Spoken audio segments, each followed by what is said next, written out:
Across the globe, a massive shift is underway, not with armies, but with ships, silos, and warehouses. China is stockpiling essential goods like oil, grain, and critical minerals on an unprecedented scale. This surge is raising alarms from Washington to Tokyo, prompting urgent questions. Is this smart planning or a sign of something more ominous? The timing is striking, coming amid rising tensions over Taiwan and after the COVID-19 pandemic exposed global supply chain fragility. Beijing's dual circulation strategy aims for self-reliance, but this aggressive stockpiling hints at deeper strategic intent. Each barrel of oil and ton of grain added to China's reserves is part of a larger story about power and vulnerability in the 21st century. As China builds its buffer, other nations are left to wonder, is this preparation for conflict or a defensive move to shield its 1.4 billion people from global shocks? The ambiguity itself is fueling global anxiety. Headlines may suggest a nation on a war footing, but the reality is more complex. Understanding China's actions means looking at its economic vulnerabilities, political priorities, and long-term goals. This isn't just about China. It's about the interconnectedness of the global economy and the new pressures shaping international relations.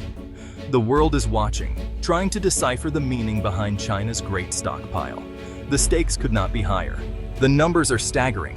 China holds over half the world's corn and major grain reserves, despite having less than 20% of the global population. This recent surge has driven up global food prices and created a buffer far beyond normal market needs.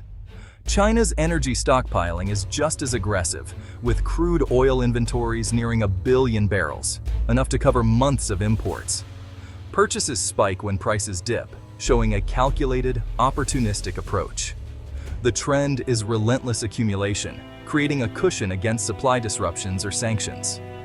China also dominates critical minerals, refining 60% of the world's lithium, 70% of its cobalt, and over 85% of rare earths.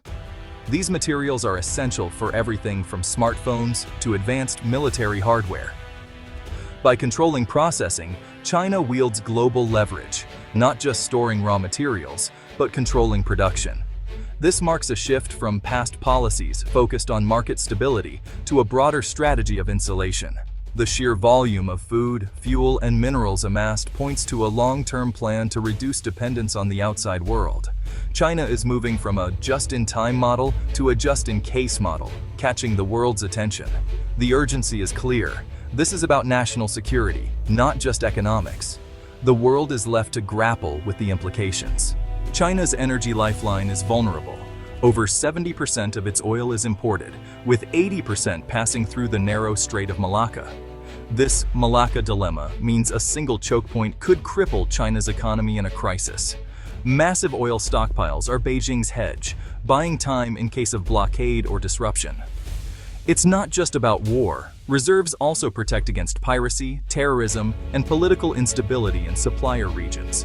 China is diversifying routes, building pipelines from Russia and Central Asia, and investing in the China-Pakistan Economic Corridor to access the Arabian Sea.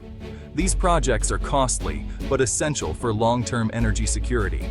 The strategy is threefold: stockpile, diversify, and bypass choke points. Reserves provide immediate insurance.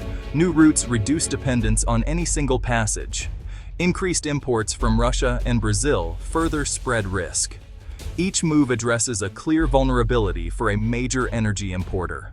While the scale is new, the logic is rooted in China's awareness of its precarious position. The result: a more resilient, less vulnerable China. The world is watching how this strategy unfolds. For China, food security is national security. History has shown that food shortages can spark unrest and topple governments. The memory of past famines drives today's leaders to make food stockpiling a top priority. Recent shocks, COVID-19, climate change, and the war in Ukraine have only reinforced this focus. China is buying record amounts of soybeans, corn, and wheat, not just to hoard, but to stabilize domestic prices and prevent unrest. Pork, the nation's staple meat, is so vital that China maintains a strategic pork reserve, releasing or buying pork to control prices and support farmers. This system allows Beijing to intervene decisively, smoothing out market volatility and maintaining social stability.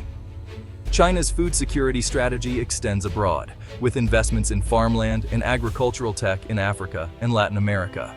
The goal: secure food supplies at home and at the source. Massive stockpiles and global supply chain investments form a modern Great Wall against hunger and instability.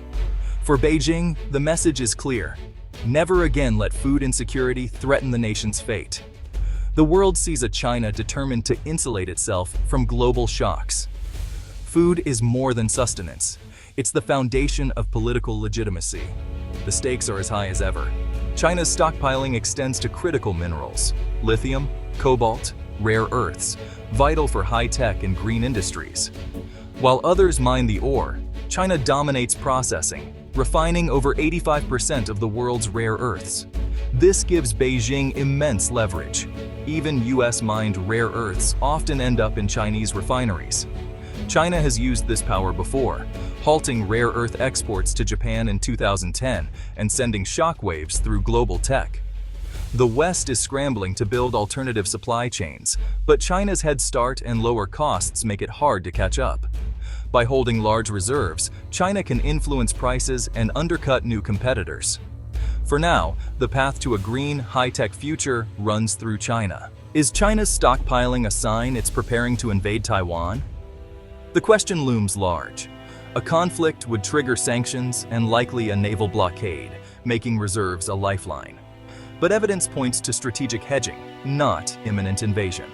Stockpiles give Beijing options, reducing vulnerability to external pressure and strengthening its hand in any confrontation.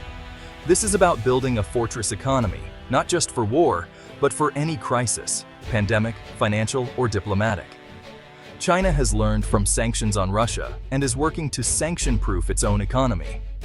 The reserves are a necessary precondition for conflict, but not proof of intent. They provide resilience against a range of shocks. The buildup gives China strategic autonomy, letting leaders act on their own terms. The world is left to interpret how and if these tools will be used. China's actions have sparked a global shift. Other nations are now stockpiling critical goods and rethinking supply chains, moving from efficiency to resilience. The US is investing billions in domestic manufacturing and expanding its own reserves, aiming to reduce dependence on rivals. The EU and Japan are following suit, boosting mining, processing, and recycling of essential minerals. South Korea is building its own stockpiles. This creates a world of competing economic blocs, each striving for self-sufficiency. The result: more stability for some, but also more competition and potential friction.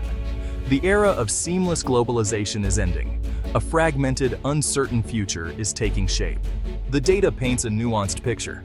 China's stockpiling is about resilience, not imminent war.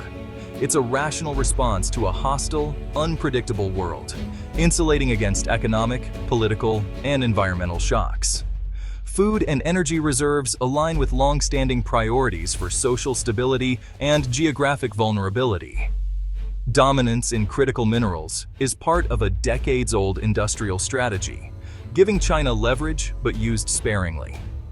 The real warning signs of offensive intent, military mobilization, war rhetoric, financial decoupling, aren't present. For now, China is building a fortress, not an invasion force. The world should watch for shifts, but avoid alarmism. China's stockpiling defines today's geopolitical landscape. It's a calculated strategy for resilience, not just a Taiwan contingency. The world is moving from hyper-globalization to strategic competition and economic security. China's actions have triggered a global mirror effect, with other powers racing to secure their own supply chains. This could bring stability or fuel competition and division.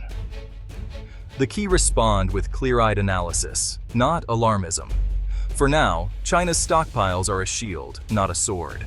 The new era of global competition is here, and economic resilience is the ultimate currency of power.